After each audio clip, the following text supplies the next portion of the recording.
একবার কয় কেন পড়তে বসিস না, আম্মু একবার কয় কেন লিখতে বসিস না। কি করে বলি আমি পড়ালেখা ভালো লাগে না, ভালো লাগে না। আমি যদি বলি একটু করবো খেলা, আম্মু বলে খেলবে কেন দুপুর বেলা। আমি যদি বলি একটু করবো খেলা, আম্মু বলে খেলবে কেন দুপুর বেলা।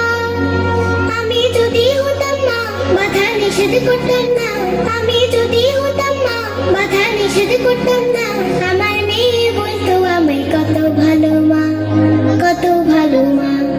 আব্বু একবার কয় কেন পড়তে বসিস না, আম্মু একবার কয় কেন লিখতে বসিস না।